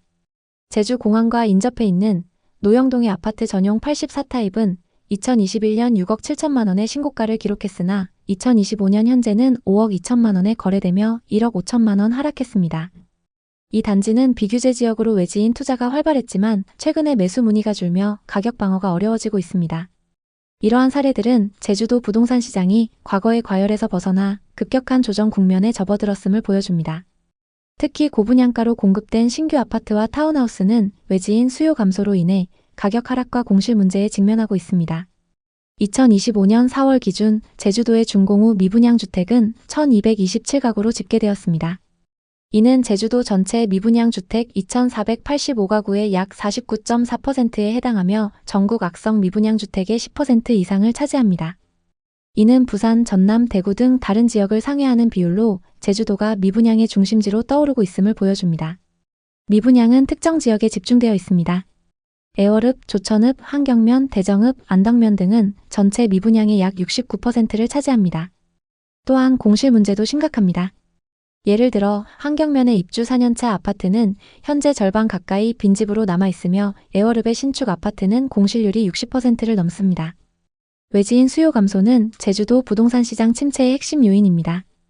2021년 외지인 아파트 매수 거래량은 1117건으로 최고치를 기록했으나 2023년 361건, 2024년 211건으로 급감했습니다. 고금리와 부동산 불경기로 세컨드하우스 및 투자 수요가 얼어붙은 결과입니다. 신규 아파트 거래는 사실상 중단되었으며 구도심의 소형 아파트나 빌라만 저렴한 가격으로 간헐적인 거래가 이루어지고 있습니다. 읍면 단위의 전원주택과 타운하우스는 거래가 거의 없고 호가를 낮춰도 매수자를 찾기 어렵습니다. 이는 제주도 부동산이 단기간 내 회복되기 어려운 상황임을 보여줍니다. 제주도 미분양의 주된 원인은 터무니없는 분양가입니다. 2025년 2월 기준 제주도 민간 아파트의 평균 평당 분양가는 2,481만 원으로 전국에서 서울에 이어 두 번째로 높습니다. 예를 들어 제주도의 한 아파트 전용 84타입 분양가는 7억 9,900만 원으로 경기도 중상급지의 아파트보다 비쌉니다. 높은 분양가는 과도한 땅값이 원인입니다. 2010년대 후반부터 2021년까지 제주도 부동산 시장이 과열되면서 시행사들이 공시지가의 4-5배 가격으로 토지를 매입했습니다. 이로 인해 고분양가를 유지할 수밖에 없었습니다. 하지만 고금리와 수요 감소로 이러한 고분양가는 시장에서 외면받고 있습니다. 제주도 부동산 시장은 지역 주민이 아닌 외지인과 투자자를 타겟으로 공급되었습니다. 제주도민은 고가 아파트를 구매하기보다는 과수원이나 토지를 매입해 감귤 농사 등으로 수익을 얻는 것을 선호합니다. 한 제주도 공인중개사는 제주도민은 비싼 아파트를 사지 않고 차라리 땅을 사서 농사를 짓는다고 이야기했습니다. 외지인 투자자들은 저금리 시기에 세컨드하우스나 투자 목적으로 제주도 부동산을 매입했으나 고금리 시대가 도래하면서 수요가 급감했습니다. 이로 인해 외지인을 겨냥한 고가의 아파트와 타운하우스는 미분양과 공실로 이어졌습니다. 2022년 이후 고금리 환경은 제주도 부동산 시장에 결정타를 날렸습니다. 저금리 시기에는 대출을 활용한 부동산 매입이 쉬웠지만 금리 인상으로 대출 부담이 커지며 투자 심리가 위축되었습니다. 특히 세컨드하우스처럼 필수적이지 않은 부동산에 대한 수요는 급격히 줄었습니다. 제주도는 관광 중심지로 자연환경은 매력적이지만 일자리와 경제적 기회가 제한적입니다. 높은 물가와 터세 문제도 외지인 이주를 어렵게 만듭니다. 또한 섬이라는 지리적 특성상 자재 운송 비용이 추가로 발생해 건축 비용이 상승하며 이는 분양가에 반영됩니다. 제주도 부동산 시장은 단기 회복이 어려운 상황입니다. 투자 시 다음 사항을 고려하세요. 신축 아파트보다는 구도심의 소형 아파트나 빌라처럼 저렴한 매물을 검토하세요. 이들은 간헐적인 거래로 유동성이 있습니다. 또 단기 수익을 기대하기 어렵기 때문에 최소 5년 이상의 투자 기간을 설정하고 임대 수익을 목표로 하세요. 한 지역이나 유형에 집중 투자하지 말고 포트폴리오를 다각화하세요. 제주도 부동산 시장은 고금리와 수요 감소로 당분간 침체가 지속될 가능성이 높습니다. 제2공항 건설과 같은 개발 호재가 현실화되지 않는 한 단기 반등은 어렵습니다. 하지만 장기적으로는 제주도의 자연환경과 관광 수요가 시장 회복의 기반이 될 수 있습니다. 투자나 이주는 철저한 준비와 신중한 접근이 필요합니다. 제주도는 여전히 아름다운 섬이지만 부동산 시장은 미분양과 빈집 문제로 심각한 위기를 맞고 있습니다. 높은 분양가, 외지인 중심의 공급 구조, 고금리 환경, 그리고 지역적 한계가 시장 침체를 가속화하고 있죠. 앞서 살펴봤던 실제 하락 사례는 이러한 문제의 심각성을 보여줍니다. 투자를 고민하시는 분들이라면 급하게 매수에 나서기보다는 시장을 관망하며 가격이 안정화되기를 기다리시는 것이 좋습니다. 세컨하우스를 원한다면 전세나 월세 혹은 연세로 거주하며 시장 상황을 지켜보는 것이 현명한 판단입니다. 또 분양 사무실이나 부동산의 호객행위나 허위 매물에 속지 않도록 정보를 꼼꼼히 확인하세요. 제주도 부동산 투기 열풍은 많은 사람들에게 기회이자 동시에 큰 손해를 안겼습니다. 제주의 바다는 여전히 아름답지만 거품이 낀 가격에 휩쓸리면 큰 손실을 볼 수 있습니다. 철저한 사전 조사와 전문가의 조언을 통해 리스크를 최소화하며 현명하게 투자하시길 바랍니다. 제주도 부동산에 관심 있는 분들에게 도움이 됐으면 좋겠네요. 오늘도 영상 봐주셔서 감사합니다. 항상 여러분의 성공적인 투자를 응원하겠습니다. 오늘 영상이 도움되셨다면 구독, 좋아요 부탁드립니다. 감사합니다. 2021년 김민희님 부부는 전셋집에서 결혼 생활을 하고 있었습니다. 결혼 초반까지만 해도 부동산 투자에 대한 관심이 별로 없었습니다. 전세로도 충분히 행복하다고 생각하며 지냈죠. 하지만 문제는 주변 지인들이 투자로 돈을 벌었다는 소식을 들은 이후부터 발생했습니다. 어느 날 미니님은 맘카페에서 만난 지인들에게 부동산 투자 이야기를 듣게 됐는데요. 불과 2년 전에 매수했는데 그때 사길 진짜 잘했어요. 그 사이 3억 정도 오른 것 같아요. 당시 서울과 수도권의 부동산 시장은 급격한 상승세를 보이고 있었습니다. 오늘이 마지막 기회다. 지금 부동산은 사두기만 하면 오른다. 이런 말들이 곳곳에서 나왔죠. 뉴스에서는 대출 규제가 곧 강화된다며 서두르라는 압박이 이어졌고 주변 지인들은 지금 안 사면 평생 집을 못 살 거라며 불안감을 부추겼습니다. 미니님은 밤마다 부동산 앱을 뒤적이며 잠을 이루지 못했습니다. 집값이 계속 오르는데 우리 계속 이렇게 있어도 되는 걸까? 그녀는 혼잣말을 대내며 한숨을 내쉬었습니다. 그렇게 시간이 흘러가던 어느 날 미니님은 집에서 가까운 성남시가 눈에 들어왔습니다. 위례나 분당은 송파구 집값의 반값인데 앞으로 많은 호재가 있어서 지금이 기회라는 소문을 들었기 때문인데요. 게다가 그 타이밍에 마침 미니님의 직장 동료인 소연님이 위례 신도시에 투자해서 벌써 1억 이상 벌었다고 자랑을 했죠. 미니님은 투자해서 돈을 번 동료 얘기와 유튜브 영상들을 보여주며 남편을 설득했습니다. 처음엔 반대했던 남편도 어느 순간부터 이러다 진짜 우리만 뒤처지는 거 아니냐며 집을 사는 것에 적극적으로 나서기 시작했습니다. 우선 전셋집 대신 월세집에 살면서 전 재산을 투자해서 집을 사기로 마음먹었습니다. 맞벌이 부부였기 때문에 매달 월세를 내는 게 부담스럽지 않았죠. 그리고 무엇보다 위례집을 사두면 오를 게 보였기 때문에 좋은 선택이라고 생각했습니다. 그렇게 부동산을 돌아다니며 상담을 받았고 그중 한 부동산에서 딱 마음에 드는 매물을 소개해줬습니다. 중개사는 부부를 보고 자신있게 말했습니다. 지금 이 정도 금액으로 살 수 있는 매물은 없어요. 지금 계약 안 하시면 몇 달 뒤엔 13억까지 올라 있을 거예요. 2013년식 아파트 22평. 1000세대가 넘는 대단지에다가 입지도 좋았고 송파 IC 접근성도 좋았습니다. 또 집 내부도 손볼 필요 없이 아주 깔끔했죠. 이 집은 전세 수요가 계속 받쳐줄 겁니다. 갭으로 투자하기 최고 좋은 매물이죠. 부부는 지인들과 온라인 커뮤니티에 지금 아니면 영원히 못 산다는 의견에 공감하면서 투자를 진행하기로 마음먹었습니다. 그렇게 전셋집을 정리하고 전세금과 모았던 돈을 합쳐 현금 2억 7천만 원에 신용대출 5천만 원, 부모님께 받은 돈 3천만 원까지 총 3억 5천만 원을 모았습니다. 이 돈으로 부부는 위례 신도시의 매물을 계약했습니다. 매매가는 11억, 전세는 7억 5천만 원으로 갭 3억 5천만 원이었죠. 위례 신도시의 11억짜리 집을 3억 5천만 원으로 살 수 있어서 너무 기뻤습니다. 이런 게 갭 투자의 매력 아니냐며 부부는 행복 회로를 돌렸습니다.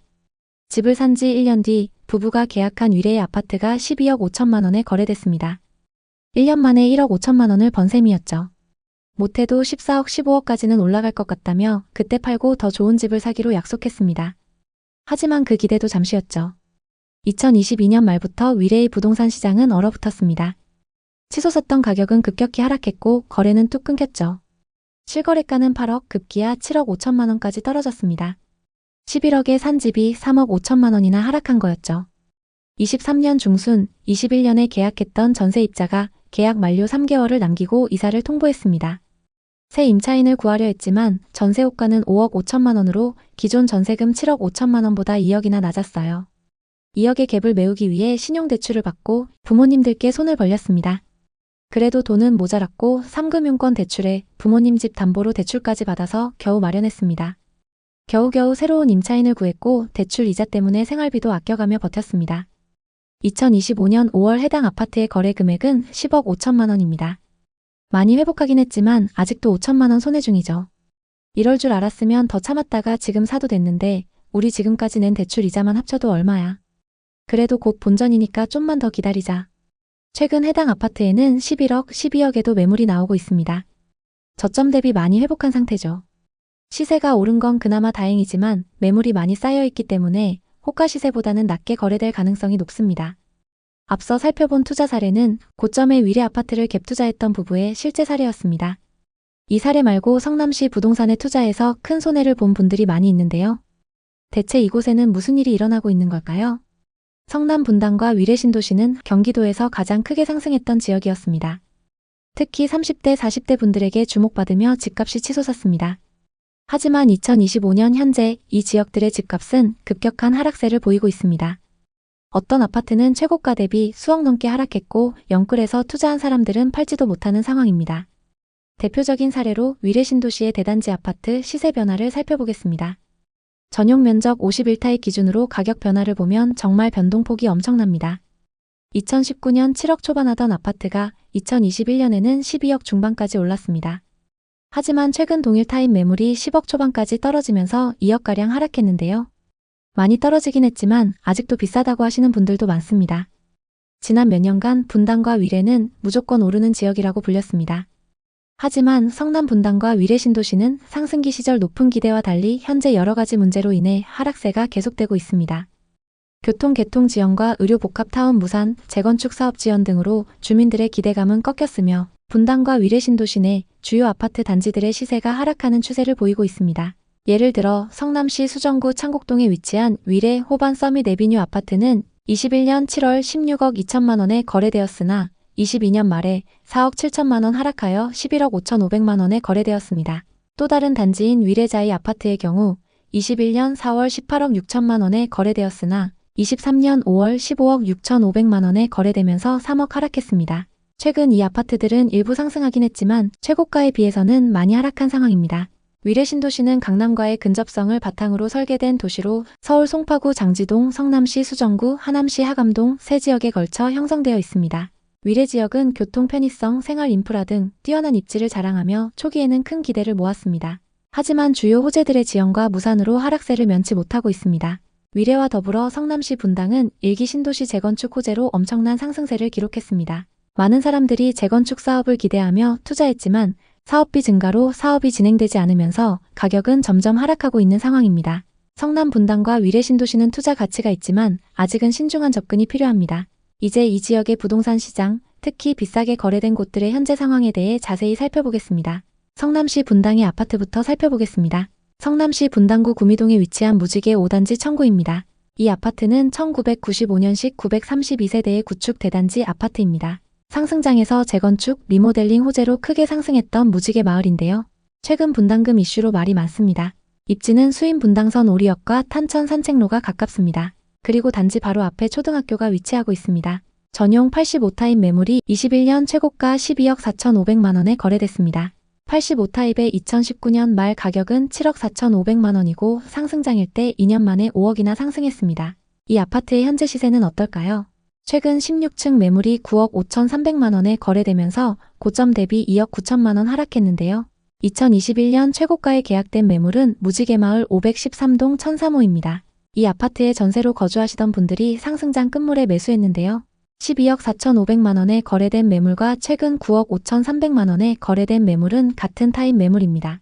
그리고 최근 거래된 매물이 19층으로 층수도 더 높습니다. 현재 505동 6층과 13층 매물이 10억 2천만 원부터 나와 있습니다. 같은 중층 매물 기준 2억 2천만 원 하락한 상황입니다. 위례 신도시 아파트를 보겠습니다. 수정구 창곡동에 위치한 레미안 이편한 세상입니다.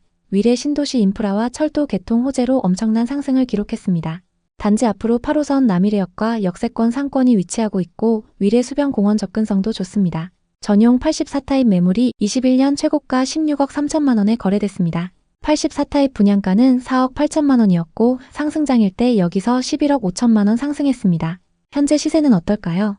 최근 10층 매물이 13억 4,500만 원에 거래되면서 고점 대비 2억 9천만 원이나 하락했는데요.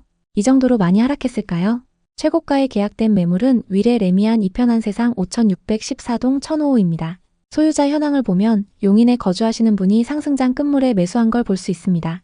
상승기 때 10층 매물이 최고가 16억 3천만 원에 거래됐고 같은 10층 매물이 최근 13억 4,500만 원에 거래되면서 최고가 대비 2억 9천만 원 하락했습니다. 상승장 이후 금액 변화를 살펴보면 최고가 16억 3천만 원까지 거래됐고 하락장이었던 23년 1월 11억 4천만 원까지 하락했습니다. 이후 2년간 2억가량 회복한 상황인데요. 최고가 대비 많이 하락했지만 가격 회복세가 빠른 위례 아파트입니다. 현재 매물은 저층 기준 13억 8천만 원, 중층 기준 13억 9천만 원부터 나와 있습니다. 다음은 성남시 수정구 신흥동에 위치한 산성역 포레스티아를 보겠습니다. 이 아파트는 2020년식 4,089세대 최고 28층의 신축 대단지 아파트입니다. 재건축 사업으로 재탄생한 이 아파트는 입주 시기와 상승장이 맞물리면서 엄청난 상승을 기록했는데요. 신축 단지의 규모가 크고 8호선 산성역도 가까워서 전세와 월세 수요가 높습니다. 전용 74타입 매물이 21년 최고가 13억 3천만 원에 거래됐습니다. 74타입의 분양가는 5억 4천만 원이고 상승장일 때 분양가에서 8억가량 상승했습니다. 이 아파트의 현재 시세는 어떨까요?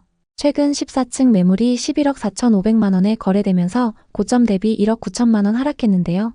거래 내역을 자세히 한번 살펴보겠습니다. 최고가에 계약된 매물은 산성역 포레스티아 118동 704호입니다. 74타입 기준 매매가 13억 3천만 원으로 이 아파트에서 가장 최고가에 거래됐습니다. 서울에 거주하시는 60대 부부가 상승장 끝물에 매수했는데요.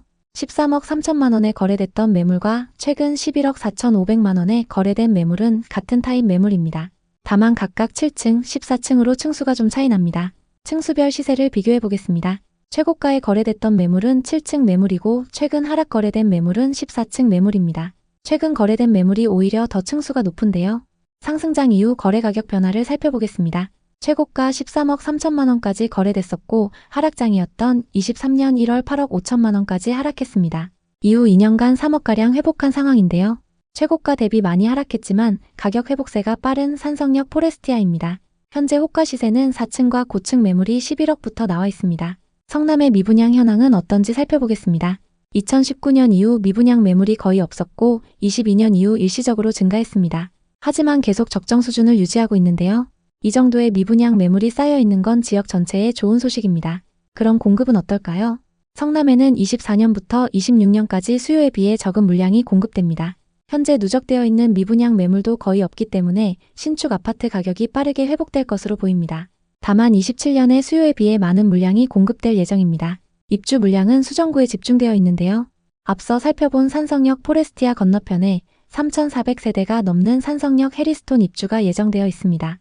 입주 시점에 주변 전세 가격 흐름을 지켜보시는 게 좋습니다. 전세와 매매 가격 지수는 전세 가격 상승률이 눈에 띄게 높습니다. 매매 지수도 하락 이후 상승세를 보이고 있지만 전세 지수가 더 크게 상승하면서 전세와 매매 가격 격차가 많이 줄어든 상태입니다. 다만 성남시 중원구의 경우 매매 가격이 아직 크게 상승하지는 못하고 있습니다. 그리고 거래도 수정구와 분당구에 비해 저조한 상황입니다. 당분간은 전세 가격이 받쳐주면서 거래가 활발한 수정구와 분당구의 신축 아파트 위주로 보시면 좋을 것 같습니다. 성남 부동산은 호재가 많고 서울 못지않은 입지로 많은 투자자들이 몰렸던 지역입니다. 특히 분당 재건축과 위례 신도시 그리고 산성역 인근의 신축 아파트들이 많이 주목받았습니다. 그만큼 지역 거주자들 뿐만 아니라 외지인 투자자들도 많이 투자했던 곳인데요. 성남 분당과 위례 신도시는 여전히 투자 가치가 있지만 아직은 신중한 접근이 필요합니다. 특히 서울의 집값 상승으로 인한 부담을 느낀 사람들이 위례, 분당을 새로운 투자처로 선택했으나 최근의 부동산 시장 하락과 함께 후회하는 사람들이 많아지고 있습니다. 일부 주민들은 서울은 집값이 계속 오르고 있는데 위례와 분당은 오르긴커녕 떨어진다며 실망감을 표출하고 있는데요. 가격이 오르지 않으면서 투자자들의 관심을 잃었고 거래량이 낮아지고 있습니다. 결국 성남 부동산 시장은 개발 지연, 사업 무산 등 여러 요인으로 인해 어려움을 겪고 있으며 이를 해결하기 위해서는 개발 사업 진행과 원만한 재건축 사업 추진이 필요한 상황입니다. 성남 부동산에 관심 있는 분들에게 도움이 됐으면 좋겠네요. 오늘도 영상 봐주셔서 감사합니다. 항상 여러분의 성공적인 투자를 응원하겠습니다. 오늘 영상이 도움되셨다면 구독, 좋아요 부탁드립니다. 감사합니다. 이젠 집을 가진 사람이 임차인을 부러워하고 있습니다. 한자산이 여지껏 계속 이어져온 불패 신화에서 이제는 생존의 기로에 섰습니다. 바로 대한민국의 아파트입니다. 왜 집을 가진 사람이 전세나 월세 사는 사람을 부러워하게 됐을까요? 2025년 주택 관련 대출의 연체율은 역대 최고치를 기록했습니다. 3년 전과 비교하면 4배에 가까운 수치입니다. 급등기에 집을 산 사람들 가운데 절반 가까이가 40대 이하였습니다. 그 집은 지금 매달 월급을 빨아들이고 있습니다. 누군가의 파산이 다른 누군가에겐 기회가 되는 시장. 이게 지금의 현실입니다. 김포에 거주하는 34세 직장인은 2021년 9억 원에 가까운 신축 아파트를 매수했습니다. 당시 김포는 서울 접근성이 좋아졌다는 이유로 가격이 빠르게 오르던 지역이었고 주변에서는 지금 안 사면 늦는다는 말이 흔했습니다. 그는 자기 자본 3억에 주택담보대출과 신용대출을 더해 집을 샀습니다. 입주 당시만 해도 주변의 반응은 모두 축하였습니다. 잘 샀다. 이제 집값 오를 일만 남았다. 이런 말들이 자연스럽게 오갔습니다. 하지만 4년이 지난 지금 같은 평형 매물이 7억대에 나와도 쉽게 팔리지 않습니다. 3억 가까운 자산이 증발했지만 그는 여전히 9억 기준으로 산정된 대출을 갚고 있습니다. 반면 같은 시기에 전세로 들어간 동료의 삶은 전혀 다릅니다. 매달 수백만 원의 원리금 부담에서 자유로운 그는 남는 돈으로 적금을 들고 연차 때는 해외여행도 다녀옵니다. 집을 산 사람은 점심을 줄이고 생활비를 줄이고 있습니다. 그리고 자산을 잃었죠. 반면 집을 사지 않았던 사람은 모았던 돈으로 투자 기회를 노리고 있습니다. 동시에 여유로운 삶을 즐기고 있죠. 온라인 커뮤니티에는 이런 글들이 넘쳐납니다. 집이 있는 거지가 됐다. 전세 사는 사람들이 답이다. 불과 몇 년 전까지만 해도 무주택자를 향해 날아가던 벼락거지라는 말이 이제는 정반대 방향으로 향하고 있습니다. 이 심리적 역전 현상은 경기도 외곽과 수도권 등지에서 나타나고 있습니다. 특히 영끌했던 20대, 30대들에게 주로 나타나죠. 균열은 훨씬 이전부터 아주 조용히 시작됐습니다. 2021년까지만 해도 집을 산 사람은 승자였고 못 산 사람은 패자처럼 여겨졌습니다.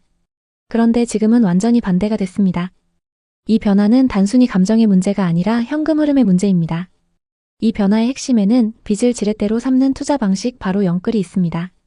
불과 몇 년 전까지만 해도 내 돈 2억에 대출 5억을 더해 7억짜리 집을 살 수 있었습니다. 집값이 오르면 수익률은 폭발합니다. 7억짜리 집이 9억이 되면 2억 투자로 2억을 번 셈입니다. 수익률 100%입니다. 투자의 귀재인 워런 버핏도 평균 수익률이 20%였는데 수익률 100%라니 대단하죠. 이게 실제로 몇 년 동안 한국 부동산에서 일어난 일입니다. 심지어 어떤 곳은 분양가 3억짜리 아파트가 10억까지 간 곳도 있습니다. 수익률 300%가 넘는 거죠. 하지만 이 방식은 양날의 검입니다. 집값이 오를 때는 수익을 극대화하지만 떨어질 때는 손실도 극대화합니다. 7억짜리 집이 5억이 되면 내 돈 2억은 사실상 사라진 거나 마찬가지입니다. 대출 5억 원은 그대로 남아있으니 자산은 마이너스가 됩니다. 팔아도 빚을 다 갚지 못하는 상태가 되어 경매로 넘어갑니다. 월급 350만 원을 받는 평범한 직장인을 가정해 보겠습니다. 이 사람이 2021년에 서울 외곽에 7억짜리 아파트를 샀습니다. 자기 자본 2억 원, 주택담보대출 4억 5천만 원, 신용대출 5천만 원, 전형적인 영끌 구조입니다. 주담대 4억 5천만 원을 30년 만기로 빌렸다고 가정해 보겠습니다. 2025년 기준 변동금리 연 4.5%가 적용되면 매달 원리금 상환액은 약 229만 원입니다. 여기에 신용대출 5천만 원 이자가 매달 약 30만 원 더해집니다. 대출 이자만 월 260만 원입니다. 월급에서 90만 원이 남습니다. 관리비 월 20만 원, 세금 월환산 10만 원을 더하면 고정 지출은 월 290만 원에 달합니다. 월급 350만 원으로는 제대로 된 밥을 사 먹기도 어렵습니다. 이건 극단적인 사례가 아닙니다. 2025년 기준 주택담보대출 보유 가구의 평균 DSR은 40%를 넘어섰습니다. 소득의 40% 이상이 빚 갚는 데 묵혀 있다는 뜻입니다. 안양에서 자영업을 하던 39세 한 분은 2020년 말 상가를 하나 매입했습니다. 안양은 유동 인구가 많다. 아파트보다 상가가 안정적이다. 이 말을 믿었습니다. 처음에는 괜찮아 보였습니다. 임차인도 있었고 월세로 이자를 감당할 수 있었습니다. 하지만 시간이 지나면서 공실이 생기기 시작했습니다. 임차인이 나가고 바로 채워지지 않았습니다. 월세를 낮춰도 상황은 쉽게 나아지지 않았습니다. 월세 수입은 줄었는데 이자는 그대로였습니다. 그는 생활비를 줄였고 그래도 안 되자 신용대출로 메우기 시작했습니다. 처음에는 몇 달만 버티면 되겠지라고 생각했습니다. 하지만 몇 달이 1년이 됐고 상황은 달라지지 않았습니다. 결국 이 씨는 손실을 감수하고 상가를 정리하기로 마음먹었습니다. 하지만 매수한 가격에서 한참을 깎아도 사려는 사람이 없었습니다. 그는 한숨을 쉬며 이렇게 말했습니다. 이제 상가는 끝인가 봐요. 왜 이렇게 많은 사람들이 어려운 선택을 했을까요? 2020년에서 2021년 사이 대한민국을 지배한 감정은 공포였습니다. 집을 사지 않으면 영원히 내 집을 가질 수 없다는 공포. 이 공포는 20대, 30대에게도 확산됐습니다. 언론은 연일 신고가를 보도했고 유튜브와 커뮤니티는 지금이 가장 싸다고 말했습니다. 은행은 저금리 대출 상품들로 사람들에게 어필했습니다. 그 결과 많은 사람들이 영끌을 해서 끝물에 뛰어들었습니다. 이걸 포모 현상이라고 하죠. 포모란 자신이 매수하지 않은 것이 급등해서 수익을 놓칠까 겪는 불안감을 뜻합니다. 그 당시 혼합형 금리로 진입은 쉽게 출구는 어렵게 만들어졌습니다. 영끌을 가능하게 만든 핵심은 금융상품 구조였습니다. 특히 혼합형 금리 대출은 초기 부담을 낮춰 진입 장벽을 크게 낮췄습니다. 처음 몇 년은 고정금리로 월 상환액이 할만하다는 느낌을 줬습니다. 문제는 그 이후입니다. 혼합형 대출의 전환 구간은 시한폭탄이 됐습니다. 이자 부담이 2배, 3배 커져버리면서 감당하기가 어려워졌습니다. 이민종 씨는 2022년 고점에 14억짜리 아파트를 샀습니다. 대출을 7억 이상 끌어다 썼죠. 그때는 집값은 무조건 오른다는 믿음이 컸으니까요. 당시만 해도 아파트 가격이 매달 몇 천만 원씩 오르는 분위기였죠. 민종 씨도 지금 사지 않으면 앞으로 기회가 없다고 생각했답니다. 하지만 지금은 어떨까요? 이자만 매달 250만 원 이상 나가는데 집값은 2억이나 빠졌습니다. 심지어 비슷한 조건의 매물은 매수자가 없어서 2년째 팔리지 않고 있다고 합니다. 이런 사례가 지금 부동산 시장에서 하나둘이 아닙니다. 정부가 대출 규제를 강화하면서 더 이상 대출을 많이 받을 수 없어졌고 규제 지역이 확대되면서 전세를 끼고 사는 갭 투자도 막혔습니다. 실제로 전체 시장은 소강 상태이고 대출 조이기로 인해 젊은 세대나 서민층 수요가 꺾인 상황입니다. 특히 30대와 40대 고소득 직장인들의 대출이 막히면서 시장의 활력이 떨어지고 있습니다. 또 다른 사례를 한번 살펴보겠습니다.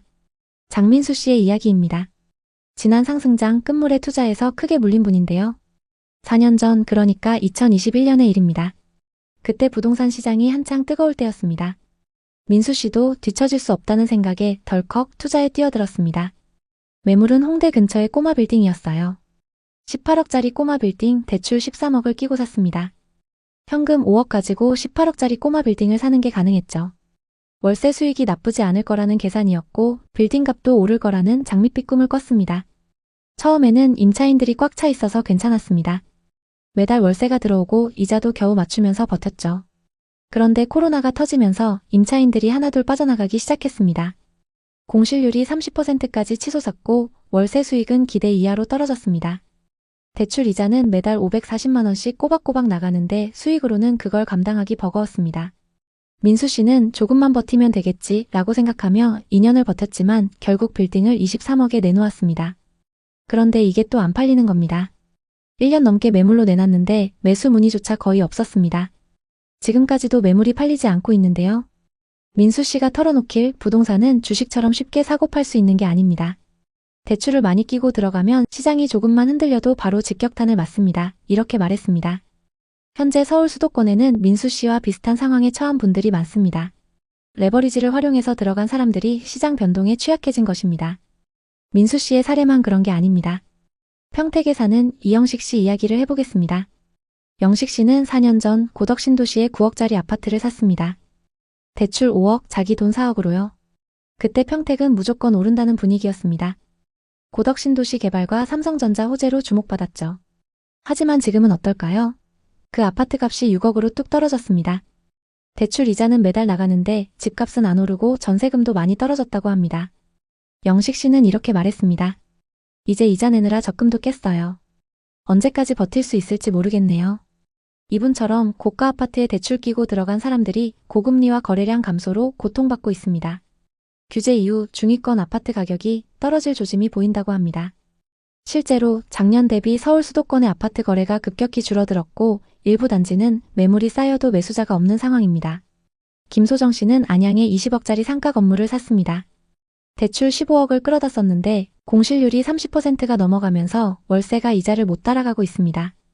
김소정 씨는 이렇게 말했습니다. 임차인 구하기가 하늘의 별 따기네요. 건물주만 되면 끝일 줄 알았는데 삶이 더 힘들어졌어요. 이런 사례들을 보면 공통점이 있습니다. 다들 부동산은 무조건 오른다는 믿음으로 대출을 많이 끌어다 썼고 시장이 변하면서 그 부담을 감당하지 못하고 있는 것입니다. 특히 상업용 부동산은 공실률 때문에 더 치명적입니다. 아파트는 그래도 주거용이라 임차인을 구할 가능성이 있지만 상업용은 임차인 구하기가 정말 어렵습니다. 앞으로는 이런 실패 스토리가 더 늘어날 수밖에 없습니다.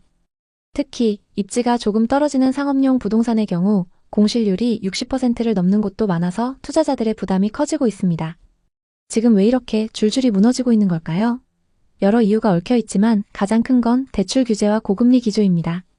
정부가 6억 이상 대출을 제한하면서 고가 아파트나 빌딩을 사려는 수요가 확 줄었습니다. 예전에는 20억짜리 집 사면서 15억 대출 받는 게 가능했지만 지금은 그게 안 되니까요. 게다가 금리가 낮아지지 않아서 이자 부담이 큰 상황입니다. 예를 들어 15억 대출 받아서 연 3% 금리면 연간 이자가 4,500만 원입니다. 하지만 금리가 5%로 오르면 1년에 이자만 7,500만 원으로 뛰는 겁니다. 이걸 매달 나눠서 낸다고 해도 감당하기 쉽지 않습니다. 시장에 매물이 많아야 거래가 활성화되는데 지금은 다들 집값 더 오를 거야 라는 기대감에 집을 안 내놓고 있습니다. 하지만 정작 매수자는 없습니다. 왜냐하면 대출이 막혔고 금리 부담 때문에 선뜻 나서는 사람이 없으니까요. 그래서 거래가 멈춘 상태에서 집주인들만 이자 부담에 허덕이고 있는 것입니다. 특히 상업용 부동산은 공실률이 치명적입니다. 예전에는 역세권 건물이면 임차인 걱정 없었지만 지금은 자영업자들이 힘들어지면서 임차인 구하기가 어려워졌습니다. 공실률이 30에서 50%까지 치솟은 빌딩도 많습니다. 월세 수익이 없는데 이자는 꼬박꼬박 나가니까 집주인들 입장에서는 악몽 같은 상황입니다. 거기에 세금 부담도 무시 못합니다. 최근 세금 강화 이야기가 많이 나오고 있습니다. 부동산 관련 세금을 올리면 고가 아파트나 빌딩 보유자들 부담이 더 커질 것입니다. 이런 요인들이 겹치면서 대출 레버리지를 활용했던 사람들이 가장 먼저 무너지고 있습니다. 건물을 산 분들은 공실률과 거래량 감소로 이중고를 겪고 아파트를 산 분들은 가격 조정과 매수자 부재로 버티기 힘들어합니다. 결국 시장이 공급 부족과 수요 위축으로 불안정해진 것입니다. 2026년에도 입주 물량이 급감하면서 수급 불일치가 심화될 거라는 전망이 나와서 더 많은 집주인들이 한계에 몰릴 수 있습니다. 이런 시장에서 우리는 무엇을 해야 할까요? 우선 무리한 대출은 절대 금물입니다. 부동산은 레버리지를 활용하면 수익이 커질 수 있지만 반대로 리스크도 엄청 큽니다. 10억을 훌쩍 넘는 대출 끼고 부동산을 샀을 때 그 이자 부담은 엄청납니다. 대출은 본인 소득으로 감당할 수 있는 수준에서만 해야 합니다. 또 단기 시세 차익을 노린 매매는 위험하다고 봅니다. 부동산은 주식처럼 단기 차익을 노리기 어려운 자산입니다. 사고 팔 때 거래 비용, 세금 다 고려하면 단타로 큰돈 벌기 어렵습니다. 특히 지금처럼 거래가 멈춘 시장에서는 더더욱 그렇습니다. 장기적인 관점으로 접근해야 합니다. 시장 흐름을 읽어야 한다는 것도 중요합니다. 부동산 시장은 정부 정책, 금리, 경제 상황에 따라 급변합니다. 예를 들어 지금은 금리가 오르고 대출 규제가 강해진 상황이니까 무리한 투자는 피해야 합니다. 반대로 시장이 안정화되고 저렴한 매물이 늘어나면 그때 기회를 노려보는 게 좋습니다. 그리고 현금 흐름을 확보하는 게 핵심입니다. 부동산 투자는 결국 현금 흐름 싸움입니다. 월세 수익이 안정적이거나 본인 소득으로 이자를 감당할 수 있는 구조를 만들어야 합니다. 공실률 높은 상업용 부동산은 특히 조심해야 합니다. 아파트를 산 경우도 임차인 유치나 임대 수익을 미리 계산해야 합니다. 수익성이 떨어지면 바로 직격탄입니다. 부동산 투자는 단기적인 차익을 노리기보다는 안정적인 수익 구조를 만드는 데 초점을 맞춰야 합니다. 예를 들어 임대 수요가 꾸준한 지역이나 소형 주거용 부동산에 투자한다면 공실 리스크를 줄일 수 있습니다. 전세대출 규제로 전월세 시장도 불안정합니다. 또 상업용은 공실 문제로 장기 불황이 올 수도 있습니다. 부동산 시장은 겉으로는 화려해 보이지만 속으로는 정말 많은 집주인들이 힘들어하고 있습니다. 큰 실패를 겪은 분들의 이야기를 들으며 부동산 투자만큼 신중해야 하는 것도 없다는 걸 다시 한번 느꼈습니다. 만약 여러분도 투자 계획이 있다면 무리한 대출은 피하고 시장 흐름을 꼼꼼히 체크하시길 바랍니다. 오늘의 이야기에 공감하셨다면 구독과 좋아요를 눌러주세요. 오늘도 시청해주셔서 감사합니다.